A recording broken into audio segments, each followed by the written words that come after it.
శ్రీ సాయి దుర్గా జ్యోతిష్యం పండిత్ కృష్ణారావు. ఈ సృష్టిలో దైవశక్తి ఉన్నది ఎంత నిజమో దుష్టశక్తి ఉన్నది కూడా అంతే నిజం. మనమంటే గిట్టని వారు మనపై ఎన్నో చెడు ప్రయోగాలు చేస్తూ ఉంటారు. అప్పుడు మనకు ధన నష్టం, ఆరోగ్య నష్టం, భార్యాభర్తల మధ్య అనుమానాలు, ప్రేమించిన వారి మధ్య గొడవలు, ఎన్ని సంబంధాలు వచ్చినా పెళ్లి ముడిపడకపోవడం, హత్తాకోడళ్ల మధ్య సమస్యలు, సంతాన సమస్యలు, కోర్టు కేసులు, అప్పుల బాధలు, ఇలాంటి సమస్యలు మీకు ఉన్నట్లయితే ఒక్కసారి ఈ గురువు గారిని కలిసి మీ సమస్యలకు తగిన పరిష్కారం పొందండి. గురువు గారు చెప్పింది చెప్పినట్టు జరుగుతుంది. Contact number 9908883307.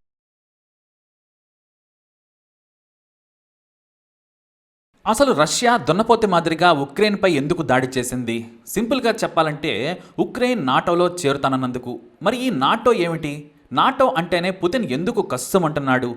ఆ వివరాల్లోకి వెళితే 1939లో రెండవ ప్రపంచ యుద్ధం మొదలైంది. 1945 నాటికి అమెరికా, బ్రిటన్, ఫ్రాన్స్ కూటమి దేశాలు విజయం సాధించాయి. ఇటు హిట్లర్ను తొక్క తీసేందుకు రంగంలోకి వచ్చిన రష్యా కూడా పోరాడింది. మొత్తానికి యుద్ధం ముగిసింది. మనం గెలిచామని అంతా ప్రకటించుకొని సంబరాలు చేసుకుంటూ ఉన్నారు. రెండో ప్రపంచ యుద్ధానికి కొబ్బరికాయ కొట్టిన బెర్లిన్లో అమెరికా, బ్రిటన్, ఫ్రాన్స్ సహా కొన్ని దేశాల సైన్యాధికారులు సంబరాలు చేసుకుంటున్నారు. కానీ తూర్పు జర్మనీలోకి వచ్చిన సోవియట్ యూనియన్ తాను వెళ్లనని భీష్మించింది. మొత్తం ప్రాంతాన్ని దిగ్బంధించింది. పైగా విమానాల ద్వారా సైన్యాన్ని తూర్పు జర్మనీ ప్రాంతానికి తరలించింది. అంతేకాదు పోలాండ్ లాంటి దేశాల్లో కూడా తిష్టవేసింది. నాటి సోవియట్ అధ్యక్షుడు స్టాలిన్తో ఎంత చర్చలు జరిపినా సరే వినలేదు. చివరకు సోవియట్ యూనియన్తో తాడో పేడో తేల్చుకొని తూర్పు జర్మనీ ప్రాంతాన్ని రక్షించాలనుకున్నారు. మొత్తం 12 దేశాలు నాటో కూటమిగా ఏర్పడి సోవియట్ యూనియన్ అంతు చూడాలనుకున్నాయి. నాటో అంటే నార్త్ అట్లాంటిక్ ట్రీటీ ఆర్గనైజేషన్. ఉత్తర అట్లాంటిక్ దేశాల సుస్థిరత, రక్షణ, స్వాతంత్రంతో పాటు ఉమ్మడి వారసత్వం, ఉమ్మడి పోరాటంగా సరిహద్దులను కాపాడుకోవాలనేది దీని ఉద్దేశం. వాటికి అమెరికా నాయకత్వం వహిస్తోంది. ఈ కూటమిలో అమెరికాతో పాటు Britain, France, Italy, Canada, Belgium, Netherlands, Norway, Iceland, Luxembourg, Denmark, Portugal దేశాలుగా రంగంలోకి దిగాయి. యుద్ధం మరోసారి పతాక స్థాయికి వెళ్లే పరిస్థితికి వచ్చింది. దీంతో సోవియట్ వెనక్కి తగ్గింది. ఆ తర్వాత నాటోకి వ్యతిరేకంగా 1955లో తూర్పు ఐరోపా కమ్యూనిస్టు దేశాలతో కొత్త కూటమిని ఏర్పాటు చేసింది సోవియట్ యూనియన్. దీంతో హోరాహోరీగా 2 కూటములు నిలబడ్డాయి. పైగా రష్యా దూకుడు చూసి నాటో సభ్య దేశాలపై ఎప్పుడు ఎలాంటి ముప్పు వాటిల్లినా సరే సొంత దేశంపై చేసిన యుద్ధంగానే పరిగణించాలి. అంటే ఎవరికి ముప్పు ఉన్నా సొంత దేశంపై దాడిగా తీసుకొని ఈ 12 దేశాలు పోరాడాలనే నిర్ణయం తీసుకున్నారు. నాటో ట్రీటీలో 5వ క్లాసులోని ముఖ్యమైన పాయింట్ ఇదే. ఆ తర్వాత ఎవరి దారిన వాళ్ళు వెళ్ళిపోయారు. మధ్యలో యుగోస్లేవియా విచ్ఛిన్నం తర్వాత నాటో కొంత యాక్టివ్ అయింది. కానీ నాటి పరిస్థితులు వేరు.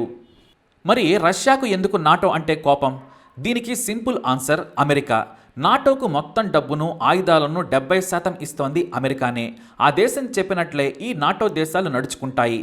మరి ఉక్రెయిన్ మీద దాడి చేసేంతగా పుతిన్ ఎందుకు వెళ్లారంటే దానికి కారణం ఉంది. 1991 డిసెంబర్ 2న సోవియట్ యూనియన్ పతనమైంది. దీంతో 15 కొత్త దేశాలు ఏర్పడ్డాయి. నాటి రష్యా అధ్యక్షుడు బోరిస్ ఎల్సింకి మద్యానికి బానిస. పైగా పశ్చిమ దేశాలతో రాసుకు పూసుకొని తిరిగేవాడు. ఇష్టం వచ్చినట్లు వ్యవహరించాడు. ఆయన కారణంగానే సోవియట్ యూనియన్ దేశాలను అమెరికా దగ్గర చేసుకుందనేది పుతిన్ భావన. ఎందుకంటే రష్యా నుంచి విడిపోయిన దేశాలకు నాటోలో సభ్యత్వం ఇచ్చింది అమెరికా.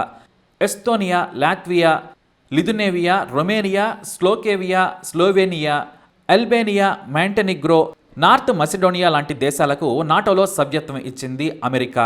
రష్యా భయానికి చెక్ రిపబ్లిక్, పోలాండ్, హంగరీలు కూడా నాటోలో చేరాయి.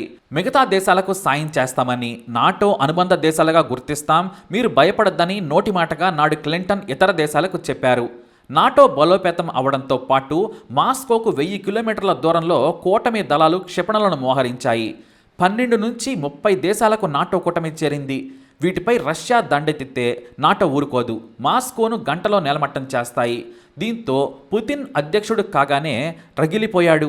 ఆర్థికంగా బలహీనంగా ఉండడంతో చేసేది లేక పుతిన్ కూడా నాటోకి దగ్గరయ్యాడు. నాటో, మాస్కో కామన్ ఎజెండాతో ఒక ఒప్పందం చేసుకున్నాయి. నాటో రష్యా కౌన్సిల్ అని ప్రత్యేక కేంద్రాన్ని ఏర్పాటు చేశారు. ఇక నాటోలోకి రష్యా రావడంతో యూరప్లోని దేశాలకు ఎలాంటి ముప్పు లేదనుకున్నారు. కానీ పుతిన్ నీచుడు కదా. 2014లో క్రిమియాను ఆక్రమించుకున్నాడు. ఏకపక్ష నిర్ణయంపై ఆగ్రహం వ్యక్తం చేసిన నాటో దేశాలు రష్యాను బయటకు తరిమేశాయి. అంతేకాదు, ఈ ఘటన జరగగానే ఉక్రెయిన్ తమకు వేగంగా నాటోలో సభ్యత్వం ఇవ్వాలని కోరింది. గతంలో ఇస్తామని నాటో చెబితే పుతిన్కు అత్యంత సన్నిహితుడు ఉక్రెయిన్ అధ్యక్షుడు కావడంతో తీరా సంతకాల సమయానికి తమకు వద్దన్నాడు. ఇప్పుడు రష్యా మాత్రం ఉక్రెయిన్ను నాటోలో చేర్చుకుంటే అంతు చూస్తామని చెప్పింది. ఎందుకంటే పశ్చిమ దేశాలు నాటో పేరుతో రష్యా సరిహద్దులు దాటి వస్తున్నాయి. రష్యాకు వ్యతిరేకంగా కుట్రలు చేస్తున్నాడని పుతిన్ అంటున్నాడు. ఉక్రెయిన్ మీరు చేర్చుకున్నట్టయితే నా తడాక చూపిస్తామన్నాడు. కానీ ఉక్రెయిన్ మాత్రం ప్రతిరోజు నాటో మీద ఒత్తిడి తీసుకురావడం మొదలుపెట్టింది.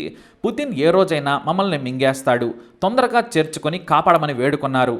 దీంతో ఇప్పుడు అలర్ట్ కాకుంటే గతంలో రష్యా నుంచి విడిపోయిన మిగతా దేశాలకు కూడా నాటోలో చేరుతాయని భయపడ్డాడు పుతిన్. అదే జరిగితే సోవియట్ యూనియన్ను స్థాపించడం కష్టం, పైగా అమెరికా ప్రాబల్యం పెరుగుతుందనుకున్నాడు. దీంతో మొదటి హెచ్చరికగా ఉక్రెయిన్ మీద దాడి చేశాడు.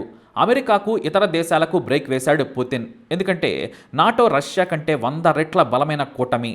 ఏటా $1100 బిలియన్ ఖర్చు పెడుతోంది నాటో. రష్యా మొత్తం రక్షణ బడ్జెట్టే $60 బిలియన్ మాత్రమే. ఇక 30 దేశాలకు 30 లక్షల మంది సైన్యం ఉన్నారు.